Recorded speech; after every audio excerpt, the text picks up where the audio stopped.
Everyone, welcome to our channel. Hello pharmacist. तो I hope आप सभी लोग बहुत ही गुड एंड वेल होंगे।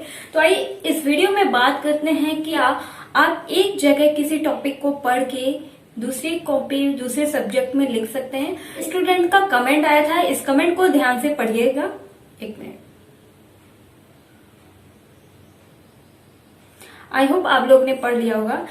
इस स्टूडेंट ने पूछा है कि क्या हम एक जगह क्वेश्चंस को लर्न करके दूसरे सब्जेक्ट में लिख सकते हैं। तो ये क्वेश्चन बहुत ही अच्छा है और उन स्टूडेंट्स ने ये भी बोला था कि दीदी इस टॉपिक को अच्छे से बताइएगा।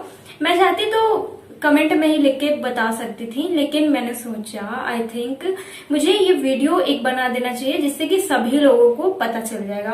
और उस बच्चे का भी यही कहना था।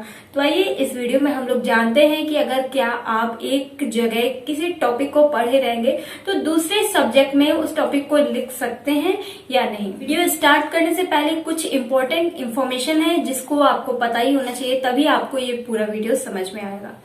तो देखिए, मैंने day first year all subjects के इंपॉर्टेंट क्वेश्चंस को अपलोड कर दिया है। अगर आपने नहीं देखा है तो चैनल पर जरूर एक बार विजिट कर लीजिएगा, जिससे आपका ही प्रॉफिट होने वाला है। और वो क्वेश्चंस एग्जाम में काफी बार आए हैं। मैंने जो भी क्वेश्चंस बताए हैं वो काफी बार एग्जाम में रिपीट हुआ है।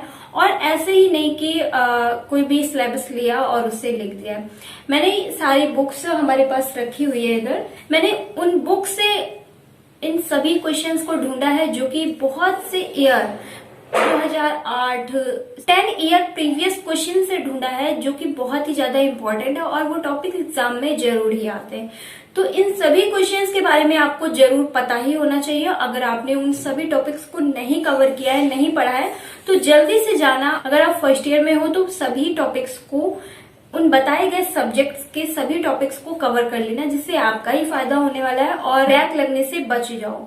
तो अभी से आप लोग को तैयारी अपनी स्टार्ट कर देनी है। बहुत से स्टूडेंट्स ने तैयारी स्टार्ट कर दी है और सॉल्व भी करना स्टार्ट कर दिया है। जैसे कि स्टूडेंट्स के कमेंट्स आते हैं कि अब मुझे इन सभी क्वेश्चंस के सॉल्यूशन दीजिए। तो मैं सभी लोगों को यही कह रही हूँ कि अब इम्पोर्टेंट क्वेश्चंस अपलोड कर दिए हैं और मैं धीरे धीरे अब सब्जेक्ट बाय सब्जेक्ट एक एक सब्जेक्ट के इम्पोर्टेंट क्वेश्चंस जो दिए हैं मैंने खुद लिख के क्वेश्चन पेपर टाइप का बना के उनके आंसर्स भी अपलोड करूंगी।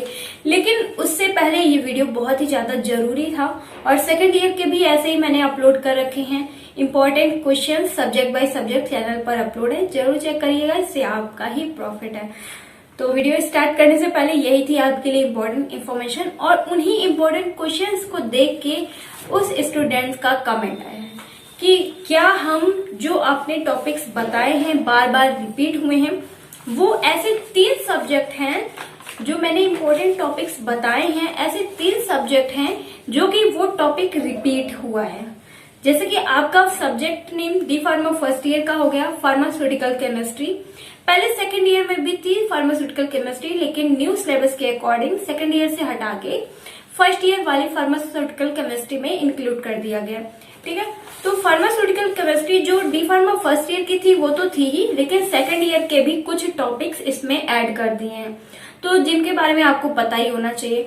तो ये हो गया डी फार्मा फर्स्ट ईयर के बारे में। ठीक है, और अगर आप यहाँ से इस सब्जेक्ट को अच्छे से कवर कर लेते हो, अच्छे से पढ़ लेते हो, ये सब्जेक्ट फर्स्ट ईयर का आपका सेकंड ईयर में बहुत ही ज्यादा हेल्प करेगा।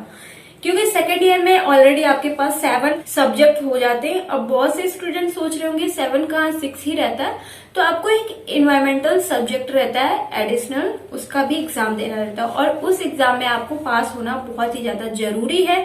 अगर उस सब्जेक्ट में जिस स्टूडेंट की बैक लगती है, सभी सब्जेक्ट में बैक माना जाता है, इस वजह से आपके 7 सब्जेक्ट होते हैं। फार्मेसी के तो 6, ठीक है, फर्स्ट ईयर में 5 और सेकेंड ईयर में 6, और इन्वायरमेंट को मिला के second year only second year में देना रहता है, फर्स्ट ईयर में नहीं देना रहता है। अब बात करते हैं हम इन दोनों क्वेश्चन पेपर की, क्योंकि मैं 3 क्वेश्चन पेपर लेके आई थी। तो ये हो गया हमारा फार्माकोथेरेप्यूटिक और ये हो गया हमारा फार्माकोलॉजी। तो यहाँ पे मैं ये बता रही हूँ कि अगर आप इन दोनों सब्जेक्ट, उस बच्चे का कमेंट यही था, क्या दीदी हम एक टॉपिक को एक जगह पढ़ के दोनों एग्जाम में लिख सकते हैं? तो वीडियो को ध्यान से देखिएगा। हाँ, बिल्कुल लिख सकते हैं। इससे पहले आपको ये बहुत ही ध्यान से समझना है और इसी वजह से मैं बताती हूँ आप सभी लोग को ज्यादा से ज्यादा अपने क्वेश्चन राइट करने की, क्वेश्चन आंसर राइट करने की प्रैक्टिस करिए, क्योंकि इससे आपको बहुत ही अच्छा एक्सपीरियंस मिलेगा और एग्जाम हॉल में आपको टाइम बहुत ही अच्छे से बचा पाओगे, अपना मैनेज कर पाओगे। ठीक है, इस वजह से मैं आप सभी लोगों को बोलती हूँ कि ज्यादा से ज्यादा पहले आप एग्जाम देने से पहले क्वेश्चन खुद सोच लीजिए। ये क्वेश्चन पेपर मैंने अपलोड किया है, टेलीग्राम पे भी शेयर कर दूंगी अगर आप लोग का जिस सब्जेक्ट का से रिलेटेड कमेंट आएगा। ठीक है, और वैसे मैंने फार्मास्यूटिकल केमिस्ट्री का हिंदी इंग्लिश दोनों लैंग्वेज में फर्स्ट ईयर का अपलोड किया है टेलीग्राम पर। Telegram D pharma easy notes से मिल जाएगा आपको, या फिर हेलो फार्मासिस्ट पे सर्च करोगे, दोनों से नाम से ही मिल जाएगा। और जो चैनल का लोगो है ना, वही सेम लोगो टेलीग्राम पे ही लगा है। तो बात हो गई कि आपको क्वेश्चन पेपर वहां से मिल जाएगा, और चैनल पर वीडियोस अपलोड है जहां पे मैंने बहुत ही अच्छे से समझाया है कि कौन सा क्वेश्चन किस टाइप से पूछा जाएगा। ठीक है, तो ये बात हो गई कि आपको क्वेश्चन लिखने की अच्छी प्रैक्टिस होनी चाहिए, तभी आप क्या कर पाओगे कि अगर आपने एक जगह पढ़ा है क्वेश्चन तो दूसरी जगह वही सेम लिख सकते हो। कब? जब आपकी लिखने की अच्छे से प्रैक्टिस रहेगी। तो ये जो बात है वो एक स्मार्ट स्टडी भी कहा जा सकता है कि हमने एक जगह पढ़ा और दोनों जगह काम कराए। तो यहाँ पे तो आपका 3 सब्जेक्ट कवर हो रहा है, क्योंकि फार्मास्यूटिकल केमिस्ट्री और कोलॉजी में सेम टॉपिक्स रहते हैं। और फार्माकोथेरेप्यूटिक जो न्यू सब्जेक्ट आया है आपका, उसमें भी कुछ डिजीज के बारे में इंक्लूड कर दिया गया है।